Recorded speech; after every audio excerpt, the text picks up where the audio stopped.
Y vamos a ir a la palabra del Señor. Les invito para que abran sus Biblias en Éxodo capítulo 20.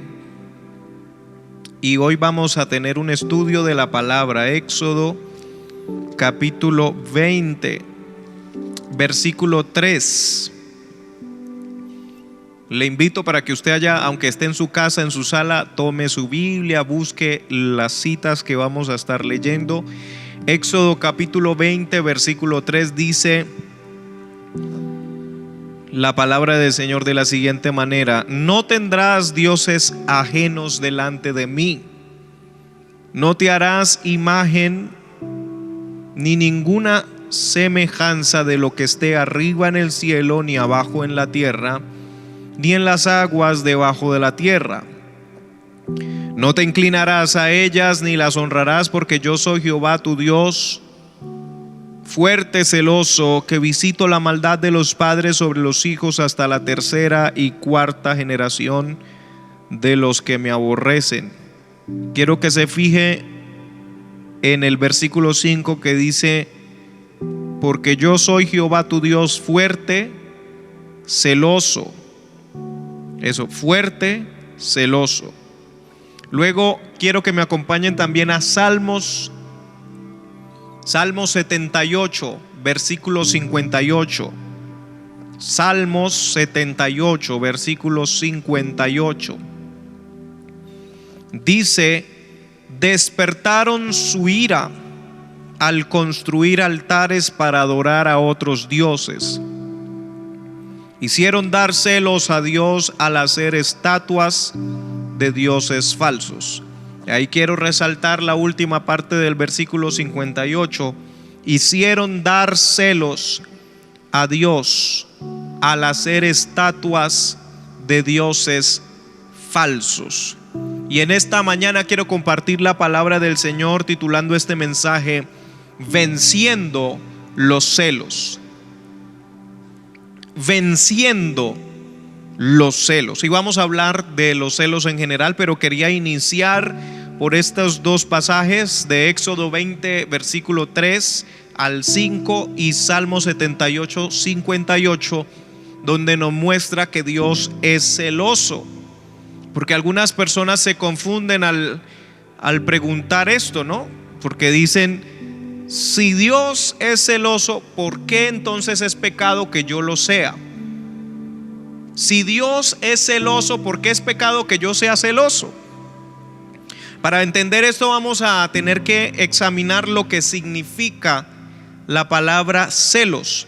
En el diccionario yo encontré: sentimiento que se experimenta cuando se sospecha que la persona amada siente amor o cariño por otra, o cuando se cree que prefieren a otra en lugar de ella. Hay otro significado también: los celos son una respuesta emocional que surge cuando una persona percibe una amenaza hacia algo que considera propio. Entonces, ya teniendo como premisa lo que son los celos, lo que significa, ya podemos ir a la pregunta de si Dios es celoso, ¿por qué es pecado que yo lo sea? Y lo primero que yo quiero mirar es que el pecado de los celos en el ser humano está directamente relacionado a que no somos dueños de nadie, ni tampoco conocemos todas las cosas. Repito, el pecado de los celos en el ser humano está directamente relacionado a que no somos dueños de nadie, ni tampoco conocemos todas las cosas. La omnipresencia y la omnisciencia le permite a Dios celar con total conocimiento.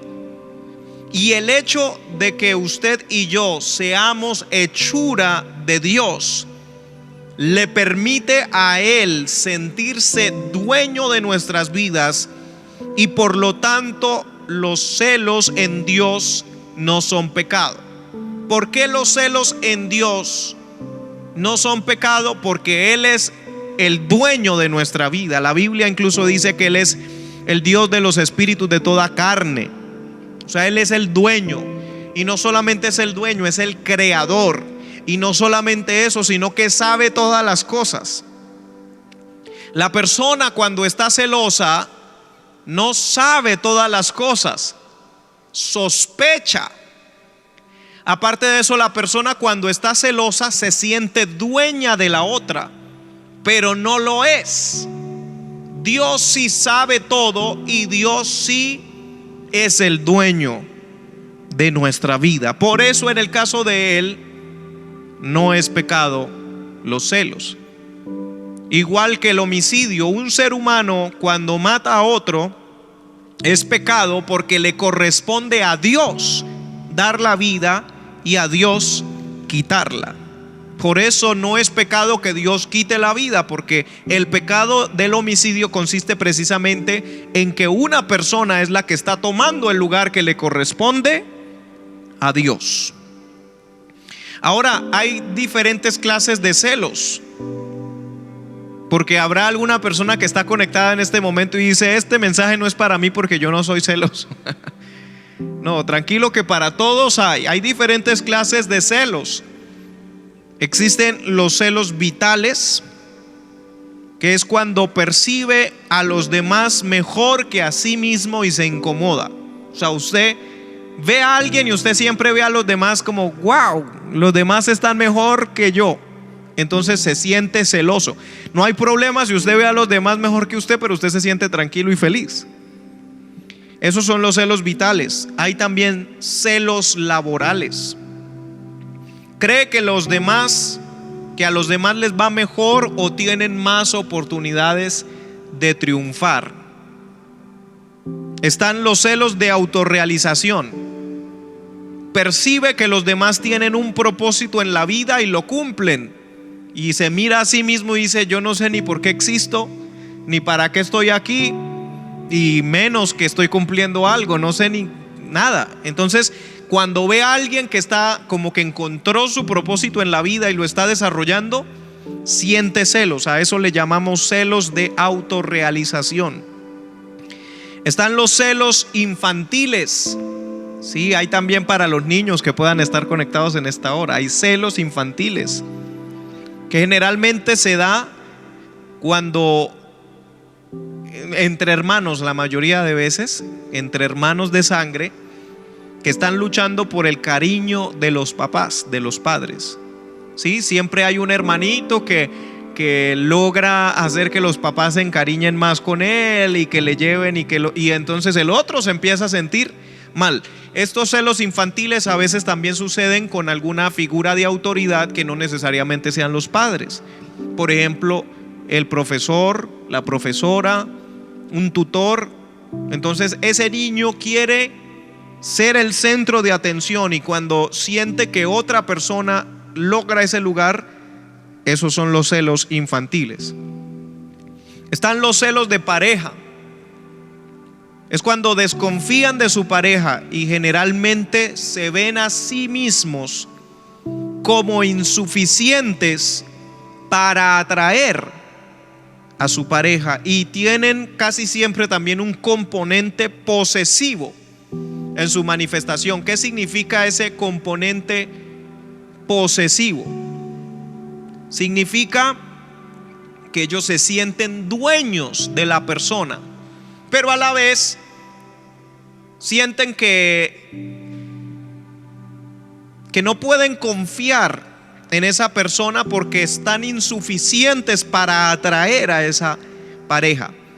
Y por último, porque no quiero hablar de todas las clases de celos que existen, pero sí de varios, los celos patológicos. Generalmente estos celos patológicos se basan en delirios, en imaginaciones de cosas que supuestamente la pareja o el ser querido realiza a escondidas. Es decir, no tiene ninguna prueba. Es probable que ni siquiera exista nada de eso que esa persona se está imaginando, pero esta persona con celos patológicos ve y cree toda la historia. Que alguien podría llegar a decir que está loco porque está viendo cosas que no hay, que no existen. Pero él ve supuestas evidencias de cosas que no existen. En algunas ocasiones pueden padecerlo personas que celan a alguien que ni siquiera tiene relación con ellos, o que inclusive no quiere tener una relación con ellos. Un ejemplo de esto sería, y esto ha sucedido muchas veces, un artista y un fan. ¿Sí? Un artista que sale, tiene su página en Instagram, en Facebook, o es un youtuber y sale por YouTube, por televisión, y hay alguien que se, entre comillas, enamora y considera y siente que ese artista tiene que ser de él, tiene que guardarle respeto a él, y resulta que ese artista ni siquiera lo conoce, ese cantante no sabe que esa otra persona existe. Entonces se obsesiona y empieza a enviar mensajes y ¿cómo se dice? A ejercer una presión a través de las redes, hasta el punto de llegar a asustar al artista o al cantante, porque esta persona está sufriendo de unos celos patológicos que ni siquiera están basados en la verdad, sino en delirios. Entonces, a través de esto que les estoy diciendo de los celos, nos damos cuenta que todos los seres humanos hemos celado en algún momento de nuestra vida. Hay un ejemplo muy claro. La mayoría de niños, cuando son hijos únicos, sí, ya tienen 2, 3, 4 añitos, y de repente la mamá queda embarazada y le dicen que viene otro niño. Ese niño empieza a experimentar celos. Y yo he escuchado de casos donde niños, cuando nace un hermanito y empiezan los padres a prestarle más atención al hermanito y todo el tiempo con el bebé porque está recién nacido, entonces el otro, que ya tiene 3, 4 añitos, se enferma, le da fiebre, se enferma, y entonces tienen que salir corriendo a atenderlo y a prestarle otra vez atención. Entonces comienza a hacerse recurrente que el niño que se siente desplazado por el nuevo bebé se empieza a enfermar cada 15 días. A cada rato se enferma. ¿Por qué ese niño se está enfermando? Porque se siente celoso del nuevo bebé. Entonces él quiere acaparar la atención de nuevo. Quiere acaparar la atención de vuelta a él. También hay padres que se sienten celosos porque su esposa ahora no le presta atención a él, sino a su bebé. ¿Cuántos han oído de eso? Es que después de que se embarazó y tuvo el bebé, solamente le presta atención al bebé y a mí ya no me presta atención. Y ese padre se empieza a sentir celoso de su propio hijo, al que ama. Escuche bien, ama a su hijo, pero se siente celoso. Es más, hermanos, hay un extremo al que aún los perros o mascotas, que ahora ya no son el centro de atención, porque hoy en día se ha puesto de moda algo que llaman perrijos, que son familias que tienen perros que los tratan como si fueran su hijo.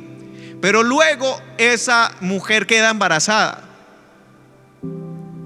y tiene un bebé, y a veces el perro puede sentir que lo desplazaron a causa del bebé. No estoy diciendo que siempre sea así, pero fíjese cómo un niño, un padre de familia, hasta una mascota puede sentirse que lo están desplazando y manifestar los celos. Existen personas, hermano, que celan las amistades, celan los familiares, celan los compañeros de trabajo, celan los compañeros de estudio, etcétera. ¿Sí? Hay muchachas que celan al hermano. Si alguien se les acerca a hablar, esa muchacha manifiesta los celos, y no son pareja, Estoy hablando que los celos no son solamente de pareja. Hay celos de toda clase. Y yo no estoy aquí para dar una conferencia ni de relaciones interpersonales, ni de psicología, ni de sociología. Porque sí, si bien hay que aplicar la palabra de Dios, pero a la vida que estamos viviendo, a las realidades que estamos viviendo. Pero no estoy aquí para dar una conferencia así, sino para hablar lo que la palabra de Dios tiene que decir acerca de los celos. Y la Biblia dice, tiene mucho que decir en Santiago capítulo 3. Si usted quiere, vaya conmigo. Santiago capítulo 3, versículo 14.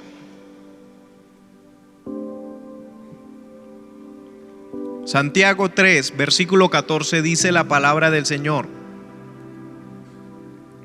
pero si tenéis celos amargos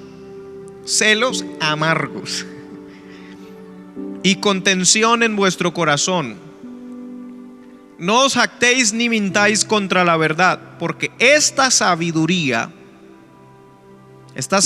de los celos amargos y de la contención en el corazón, porque escuche algo, cuando usted está celoso, usted empieza a desarrollar planes. Ya sé cómo lo voy a quitar, ya sé cómo lo voy a desplazar para quedar yo. Usted empieza a desarrollar planes, y esa sabiduría, entre comillas, que le da a usted las ideas para tomar el lugar o para desplazar a aquella persona de la cual usted se siente celosa, dice, esta sabiduría no es la que desciende de lo alto, sino que es terrenal, animal y diabólica. Mire cómo algo que nosotros pensamos que es algo normal, yo digo, no, pues es que yo soy un poquito celoso. Sí, todos tenemos cierto nivel de celos que es requerido, se necesita que haya cierto nivel de celos. ¿Por qué? Porque si usted, por ejemplo, se casa y usted no siente ni una pizquita de celos cuando usted ve las cosas enfrente suyo, o cuando hay una amenaza a esa relación que se ha construido por la voluntad de Dios, eso indica que a usted tampoco le importa nada. O sea, si usted ama a alguien, usted va a procurar cuidar a esa persona. Pero ojo, hay un nivel aceptable. Eso es como el autoestima. Es necesario que tengamos autoestima, o sea, que nos estimemos en cierto nivel. Cuando ya se sobrepasa el nivel, ya viene a ser orgullo, altivez, soberbia. Lo mismo pasa con los celos. Yo no puedo estar relajado cuando veo que vienen a atacar a mi familia o vienen a hacer algo contra mi familia, contra mi hermano, porque debo mostrar que hay sentido de pertenencia, por decirlo así. Pero no debo sobrepasar ese límite. Entonces dice aquí, porque esta sabiduría no es la que desciende de lo alto, sino que es terrenal, animal y diabólica. La sabiduría que viene proveniente de los celos amargos y contención en nuestro corazón. Versículo 16, porque donde hay celos y contención, allí hay perturbación y toda obra perversa. O sea que si usted se siente celoso y usted alberga esos celos en su corazón, cuando usted menos se dé cuenta, va a encontrar que estuvo haciendo algo que no es conforme a la voluntad de Dios. Algo que puede ser una perversidad. Hacerle mal a alguien que no se lo merecía solo porque usted estaba celoso. Qué tremendo. Y es bueno que nos estemos examinando, porque nosotros somos buenos para examinar a los demás y decir, ese hermano sí es celoso, mi amiga sí es celosa, fulano de tal sí es celoso. Pero no nos miramos a nosotros mismos. Quizás usted no sea celoso con su pareja, pero sí es celoso de los privilegios que le dieron a otro y usted quiere. Fíjese que los celos pueden estar relacionados con la envidia también. O sea, cuando yo envidio a alguien, ahí se manifiestan celos en mí. Y es tan terrible que hay gente que predica a Cristo por celos. En Filipenses capítulo 1 versículo 15, ustedes lo van a leer en la versión 1960, yo lo voy a leer en la NTV, pero me llamó la atención la palabra que aparece aquí. Mire cómo dice en Filipenses 1:15: es cierto que algunos predican acerca de Cristo por celos y rivalidad. No sé si alguien lo tiene por aquí en una Biblia del 60. ¿Cómo dice en lugar de celos y rivalidad en la 60? En el versículo 15, Filipenses 1:15.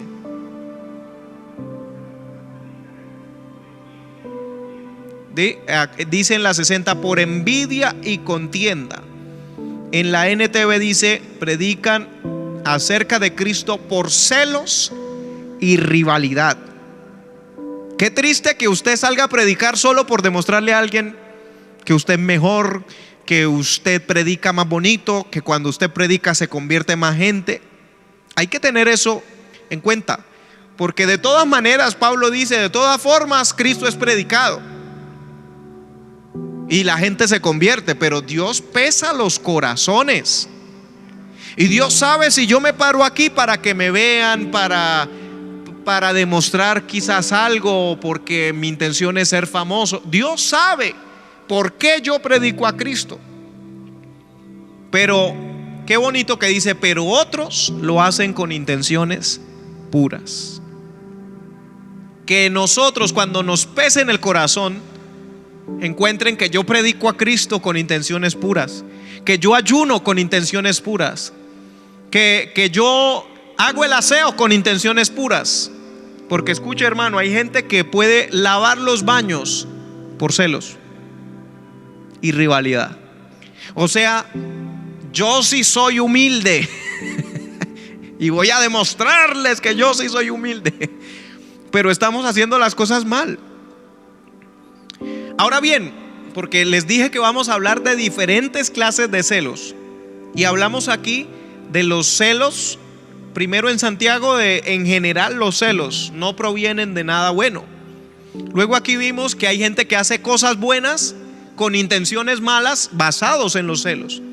Pero ahora también quiero que toquemos un poquito esto para ya después salir de ahí, porque no es el enfoque de todo el mensaje, pero hay que tocarlo definitivamente, y es lo que la mayoría de ustedes están esperando, y es los celos en el matrimonio.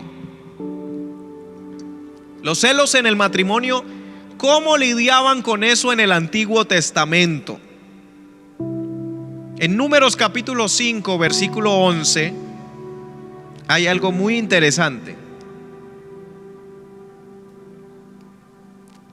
Por supuesto, les aclaro de una vez que esto ya no aplica para nosotros. Esto era en la ley, esto no aplica para nosotros, porque hoy en día ya no, la escritura en el Nuevo Testamento nos enseña: bendecid y no maldigáis. La Biblia nos enseña a pasar el agravio, a poner la otra mejilla. Pero en el Antiguo Testamento aparece en Números capítulo 5, 11. Voy a leer todo esto para que no sea yo sino la misma Biblia. Dice: también habló Jehová a Moisés diciendo: habla a los hijos de Israel y diles: si la mujer de alguno se descarriare y le fuere infiel, y alguno cohabitare con ella, es decir, teniera intimidad, y su marido no lo hubiese visto por haberse ella amancillado ocultamente, ni hubiere testigo contra ella, ni ella hubiere sido sorprendida en el acto, si viniere sobre él, mire lo que dice: si viniere sobre él espíritu de celos. Esto a mí me dejó pensando. Si viniere sobre él espíritu de celos. Claro, puede que sea verdad, puede que realmente haya sucedido algo, pero puede que no. Y hay personas que literalmente uno siente que lo que llaman celos patológicos se manifiestan en ellos. Lo que psicológicamente llamarían celos patológicos, que en nuestro caso nosotros llamaríamos espíritu de celos. ¿Por qué? porque ven cosas donde no las hay.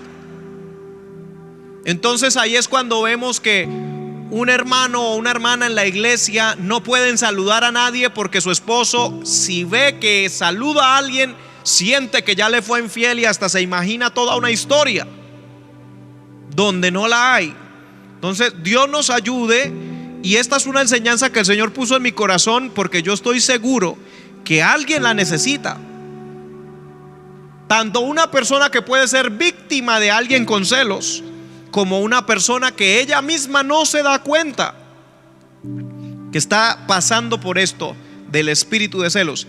Dice: y tuviere celos de su mujer, habiéndose ella amancillado, o viniere sobre él espíritu de celos.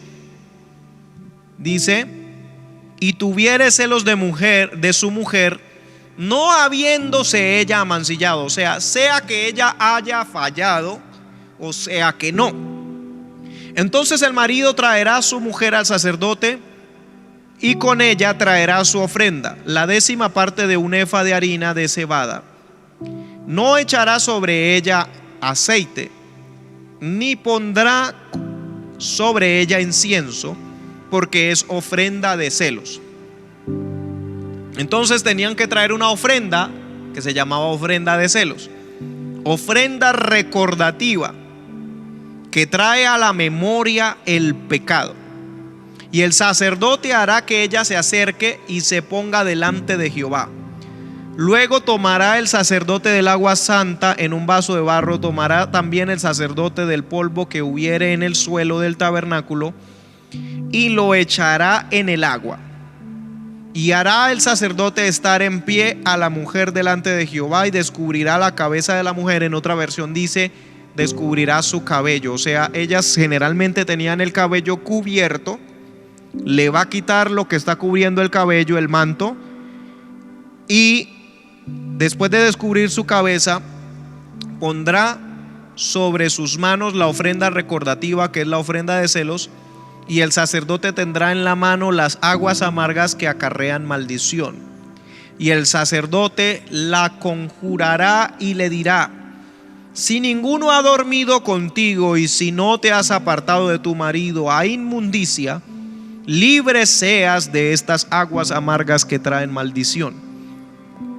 Mas si te has descarriado de tu marido y te has amancillado y cohabitado contigo alguno fuera de tu marido, el sacerdote conjurará a la mujer con juramento de maldición, y dirá a la mujer: Jehová te haga maldición y execración en medio de tu pueblo, haciendo Jehová que tu muslo caiga y tu vientre se hinche. Y estas aguas que dan maldición entren en tus entrañas y hagan hinchar tu vientre y caer tu muslo. Y la mujer dirá: amén, amén. O sea, así sea, si yo lo hice. O sea, si yo fui infiel, que me pase eso. El sacerdote escribirá estas maldiciones en un libro y las borrará con las aguas amargas, y dará a beber a la mujer las aguas amargas que traen maldición, y las aguas que obran maldición entrarán en ella para amargar. Después el sacerdote tomará de la mano de la mujer la ofrenda de los celos, y la mecerá delante de Jehová, y la ofrecerá delante del altar. Y tomará el sacerdote un puñado de la ofrenda en memoria de ella, y lo quemará sobre el altar. Y después dará a beber las aguas a la mujer. Le dará pues a beber las aguas, y si fuere inmunda y hubiere sido infiel a su marido, las aguas que obran maldición entrarán en ella para amargar, y su vientre se hinchará y caerá su muslo, y la mujer será maldición en medio de su pueblo. Mas si la mujer no fuera inmunda, sino que estuviere limpia, ella será libre y será fecunda. O sea, no va a perder la habilidad de tener, la capacidad de tener hijos. Esta es la ley de los celos: cuando la mujer cometiere infidelidad contra su marido y se amancillare, o del marido sobre el cual pasare espíritu de celos, y tuviere celos de su mujer, la presentará entonces delante de Jehová, y el sacerdote ejecutará en ella toda esta ley. El hombre será libre de iniquidad, y la mujer llevará su pecado. obviamente llevará su pecado si fue que lo cometió. Ahora, alguien podría sacar dos conclusiones después de leer esto. Número uno, que machistas. Número dos, que esto parece, alguien dirá, esto parece brujería. Pero hay que entender algo. Realmente hay muchas cosas en la Biblia, en el Antiguo Testamento, que nosotros las leemos y nos parecen muy similares a lo que hoy en día hablamos de brujería, de hechizos, de encantamientos. Pero realmente lo que sucede es que la brujería, la hechicería y los encantamientos se basan en principios o leyes espirituales que Dios conoce y el diablo conoce. Entonces, ¿qué es lo que hacen en la brujería, en la hechicería y en el encantamiento? Ellos profieren maldiciones sobre la gente y para eso realizan algunos rituales.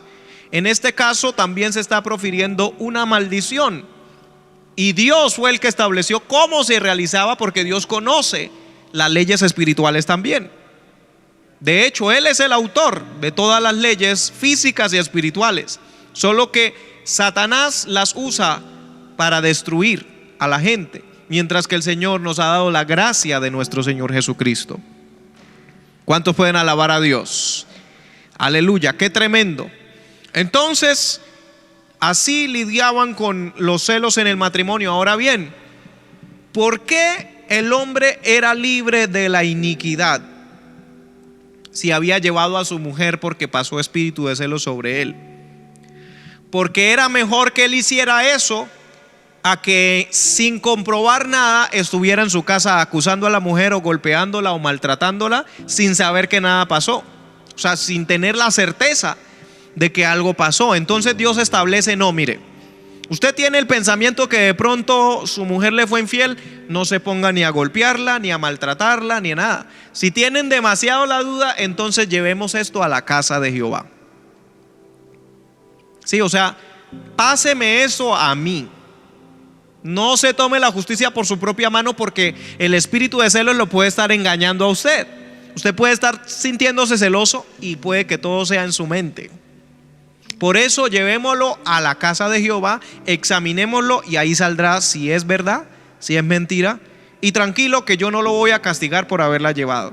¿Por qué lo hace Dios así? Para evitar que hayan maltratos entre el pueblo sin que haya la certeza de infidelidades. Gloria a Dios. Entonces esto es una enseñanza, que no haya maltrato ni sabiendo ni sin saber. ¿Sí? Llevemos y presentemos las cosas delante de Dios. Glorificado es el nombre del Señor. Entonces, habiendo ya nosotros tocado ese punto que era el que muchos estaban esperando, que era hablar de los celos en el aspecto matrimonial, vamos a tocar otras partes que también la palabra tiene que decirnos. Para aquellos que dicen que no son celosos, vamos a ir a Juan capítulo 21, Evangelio de Juan capítulo 21 versículo 20. Evangelio de Juan capítulo 21 versículo 20. Dice la palabra del Señor: volviéndose Pedro, vio que le seguía el discípulo a quien amaba Jesús, el mismo que en la cena se había recostado al lado de él, y le había dicho: Señor, ¿quién es el que te va a entregar? Cuando Pedro le vio, dijo a Jesús: Señor, ¿y qué de este? Jesús le dijo: si quiero que él quede hasta que yo venga, ¿qué a ti? Sígueme tú. Esta parte de la escritura nos refleja o nos muestra cuando Jesús, después de haber resucitado y que los discípulos y sobre todo Pedro se habían vuelto a pescar y ya estaba desanimado: yo no sirvo para esto, yo negué al maestro, vuelvo a tomar las redes y a pescar. Y él, como era líder, otra gente se fue detrás de él y el Señor se aparece y dice: hijitos, ¿tenéis algo de pescar? Y bueno, sucede el milagro. Ya luego que Pedro reconoce que es Jesús, él le dice: Pedro, ¿me amas? Y le pregunta 3 veces y al final Pedro dice: Señor, tú lo sabes todo, ¿cierto? Y el Señor le dice, bueno, si me amas, apacienta o pastorea mis ovejas, apacienta mis corderos. Todo esto le dice el Señor. Pero luego de este suceso, que Jesús le dijera a Pedro que o pastoreara, que apacentara sus ovejas, luego Pedro pregunta, cuando vio que le seguía el discípulo a quien amaba a Jesús, o sea, Juan, le pregunta, ¿qué con este? O sea, ¿qué pasa con este que está ahí atrás de nosotros? Y el Señor le dijo a él, y si yo quiero que él quede hasta que yo venga, ¿qué a ti? O sea, a usted no le debe interesar eso, sígame usted. Esto refleja un comportamiento de celos. O sea, Dios, el Señor Jesucristo resucitado, viene y se me aparece. Me encomienda que yo debo hacer algo para Él. Me dice que pastoree, me dice que apaciente. Y yo le pregunto, ¿y qué pasa con el otro? O sea, a mí no me tiene que importar Dios qué va a hacer con el otro. Ya me está diciendo a mí que haga. Esto refleja un comportamiento de celos de alguien al que el Señor está teniendo en cuenta. Fíjese eso, Jesús lo está teniendo en cuenta a Pedro, pero Pedro quiere saber qué tanto va a tener en cuenta Juan, porque muchas veces somos así. Dios me llama, me capacita, me unge, y Dios me dice que va a hacer algo conmigo, y yo le pregunto, ¿y qué vas a hacer con el hermano fulano? ¿Y qué vas a hacer con él? Y el Señor le pregunta, ¿y aquí qué a ti? Sígueme tú, o sea, interésese por lo que yo voy a hacer con usted, no por lo que yo voy a hacer con el otro. Eso refleja que muchas veces somos celosos. También los celos pueden hacer que nos enfrentemos a lo que Dios está haciendo, a lo que Dios quiere hacer. Y eso sería gravísimo. ¿Cuántos de nosotros queremos enfrentarnos contra lo que Dios quiere hacer o lo que Dios está haciendo? Ninguno. Pero los celos pueden hacer que nosotros hagamos eso. En Hechos capítulo 5, versículo 12. Hechos 5:12 dice la palabra: y por la mano de los apóstoles se hacían muchas señales y prodigios en el pueblo, y estaban todos unánimes en el pórtico de Salomón. De los demás ninguno se atrevía a juntarse con ellos, mas el pueblo los alababa grandemente. Y los que creían en el Señor aumentaban más, gran número así de hombres como de mujeres, tanto que sacaban los enfermos a las calles y los ponían en camas y lechos, para que al pasar Pedro, a lo menos su sombra cayese sobre alguno de ellos. Y aún de las ciudades vecinas muchos venían a Jerusalén trayendo enfermos y atormentados de espíritus inmundos, y todos eran sanados. Entonces, levantándose el sumo sacerdote y todos los que estaban con él, esto es la secta de los saduceos, ¿qué dice aquí? Se llenaron de celos y echaron mano a los apóstoles y los pusieron en la cárcel pública. Es decir, los celos hacen que ellos se enfrenten a algo que Dios está haciendo. Están sucediendo milagros. Aún con la sombra de Pedro se estaban sanando los enfermos. Los que tenían espíritus inmundos eran liberados de esos espíritus inmundos. Una gran manifestación del poder de Dios.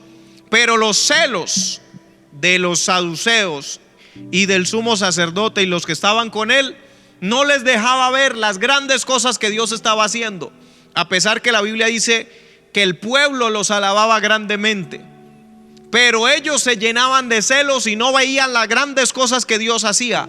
Veían que ellos no eran el foco principal de la gente, sino que ahora eran los apóstoles, eran los discípulos del Señor, los que estaban a la vista de todo el pueblo, y se llenaron de celos. Y por eso mandaron a encarcelar a estos siervos de Dios que Dios estaba usando grandemente. Hay otra parte de la escritura en Números capítulo 11 versículo 25. En Números capítulo 11 versículo 25 Dice: entonces Jehová descendió en la nube y le habló y tomó del espíritu que estaba en Moisés y lo puso en los 70 varones ancianos. Y cuando posó sobre ellos el espíritu, profetizaron y no cesaron. Y habían quedado en el campamento 2 varones, llamado el uno Eldad y el otro Medad, sobre los cuales también reposó el espíritu. Estaban estos entre los inscritos, pero no habían venido al tabernáculo. O sea, Moisés y los 70 habían sido llamados a ser llevados al tabernáculo, y allá vino el espíritu que estaba en Moisés, reposó sobre los otros, empezaron a profetizar. Pero hubo 2 varones que estaban inscritos para eso, pero no habían ido al tabernáculo, habían quedado en el campamento. Dice: y profetizaron en el campamento Eldad y Medad. Y corrió un joven y dio aviso a Moisés y dijo: Eldad y Medad profetizan en el campamento.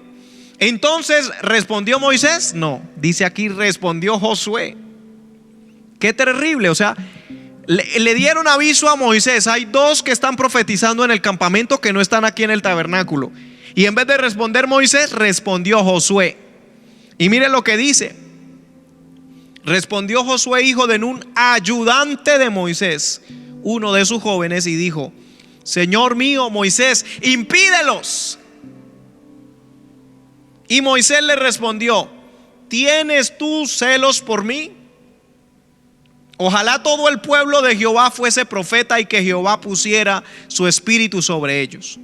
Ahora bien, fíjese, habían otros profetizando aparte de Eldad y de Medad, que habían ido al tabernáculo. Entonces, ¿por qué Josué no le dijo a Moisés que detuviera a los 70 que estaban profetizando? Porque estaban bajo su supervisión, porque ellos estaban ahí revisando. Pero como Eldad y Medad no estaban bajo su supervisión, sino que estaban en el campamento y empezaron a profetizar también, entonces Josué se sintió celoso. Al menos eso es lo que dice Moisés. ¿Sientes tú celos por mí? Ni siquiera era por él mismo. Y esto lo digo porque muchas veces hay hermanos en las congregaciones que están celosos ni siquiera por ellos mismos, sino por el pastor de su congregación o por cierto predicador, y se forman peleas y se forman contiendas por otro predicador, ni siquiera es por él o por ella, por otras personas. Y aquí aplica perfectamente esa pregunta que le hace Moisés a Josué: ¿sientes tus celos por mí? Ojalá todos fuesen profetas. Ahora bien, estos 70 varones que estaban profetizando probablemente provienen del llamamiento que se hace a tener jueces, que fue propuesto por Jetro, el suegro de Moisés, que aparece en Éxodo capítulo 18, donde le dice a Moisés que delegue su autoridad a jueces sobre miles, cientos, cincuentenas y decenas. Luego en Éxodo 24, cuando Moisés va a subir por segunda vez al monte Sinaí, acuérdese que Moisés subió una vez y bajó con las tablas de la ley, y luego se encontró un escándalo y rompió las tablas de la ley y le tocó subir otra vez. Esa segunda vez que él sube a recibir las tablas, Dios le dice que suba él junto con Aarón, Nadab, Abiú y 70 de los ancianos.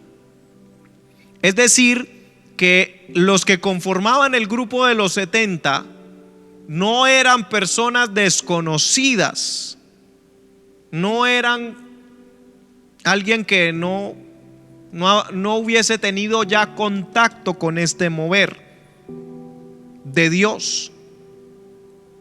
Entonces, es más, la Biblia dice que cuando ellos subieron al monte esa vez, ellos vieron al Dios de Israel, es decir, tuvieron a Dios el Padre, nadie le ha visto jamás, dice la Escritura. Entonces ellos vieron fue a Jesús.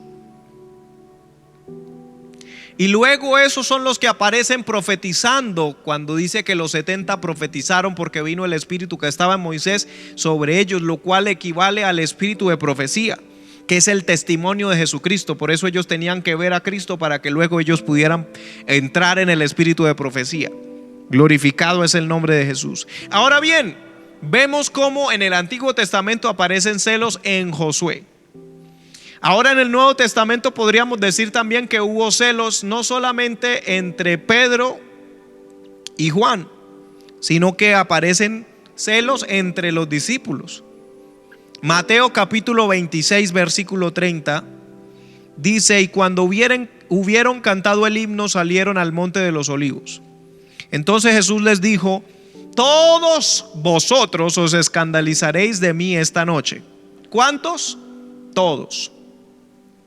Porque escrito está: heriré al pastor y las ovejas del rebaño serán dispersadas. Pero después que haya resucitado, iré delante de vosotros a Galilea. Respondiendo Pedro, le dijo: aunque todos se escandalicen de ti, yo nunca me escandalizaré. Jesús ya había dicho que todos se iban a escandalizar, pero Pedro dijo: todos sí, pero yo no. Jesús le dijo: de cierto te digo que esta noche, antes de que el gallo cante, me negarás 3 veces. Pedro le dijo: aunque me sea necesario morir contigo, no te dejaré. Y todos los discípulos dijeron lo mismo. O sea, Jesús dijo: todos ustedes me van a negar, o se van a escandalizar a lo menos. Pedro dijo: aunque todos se escandalicen de ti, yo no. Jesús le dice: usted sí, antes de que el gallo cante 3 veces, me va a negar. Y él dijo: no, aunque me sea necesario morir, yo no te negaré. Entonces los demás dijeron: nosotros tampoco. Eso es una actitud de celos. ¿Por qué? Porque Jesús mismo ya había dicho que todos se iban a escandalizar. Como uno dijo que él, aunque todos se escandalizaran, él no, entonces los demás dicen: no, nosotros tampoco. O sea, los celos envuelven también algo de orgullo en nosotros. Cuando vemos que alguien puede, entonces yo quiero demostrar que yo también puedo. Y que si yo no puedo, entonces el otro tampoco pueda. Así me toca meter, como decimos aquí, zancadilla para que el otro no pueda. A lo menos si yo no fui capaz con algo, el otro tampoco fue capaz con eso, y quedamos a la par.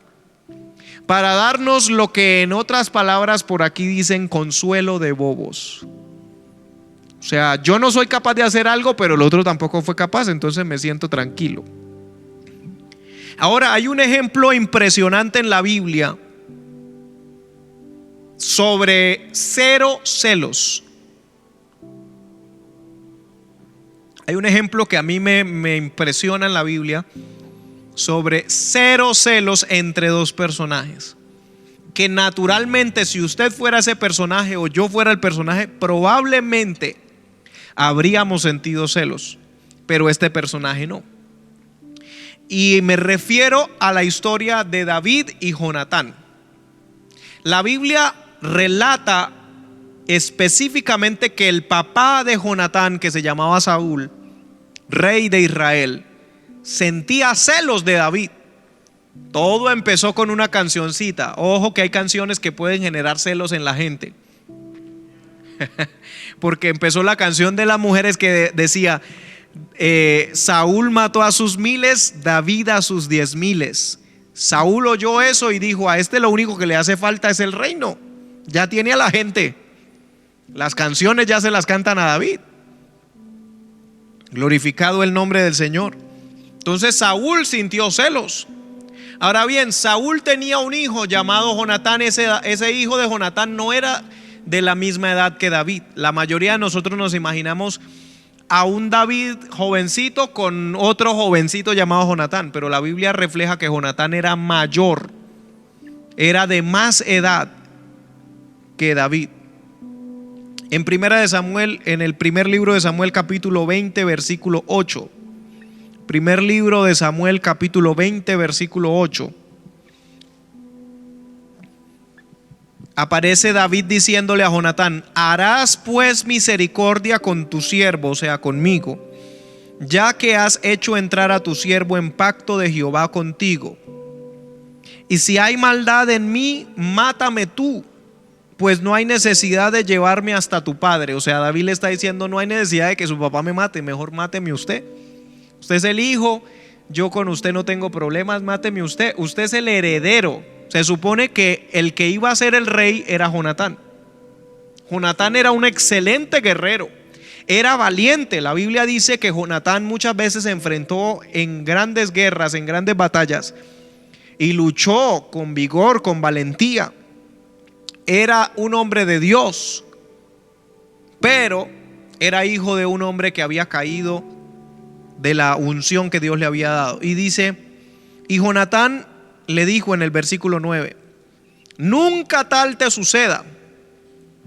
Antes bien, si yo supiere que mi padre ha determinado maldad contra ti, ¿no te lo avisaría yo?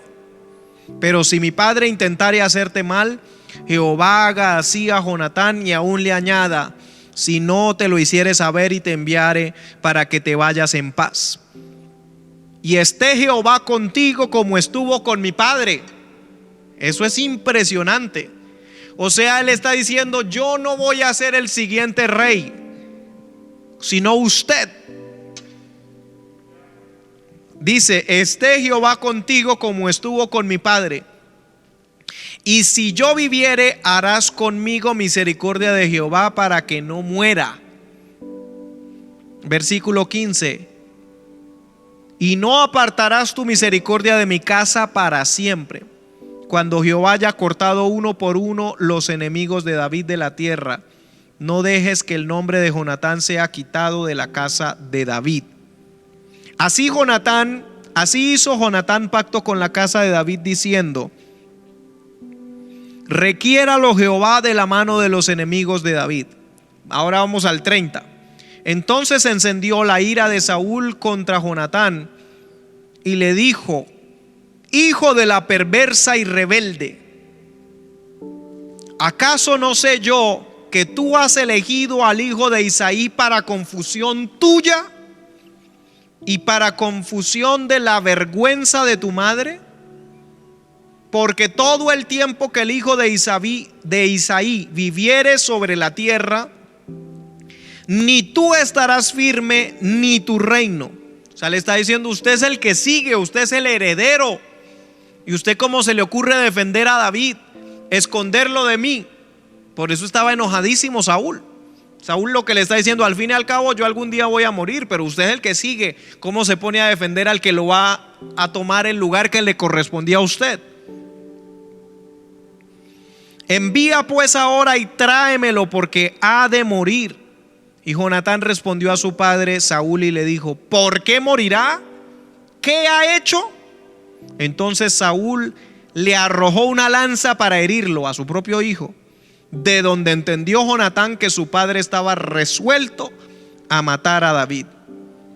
Y se levantó Jonatán de la mesa con exaltada ira y no comió pan el segundo día de la nueva luna.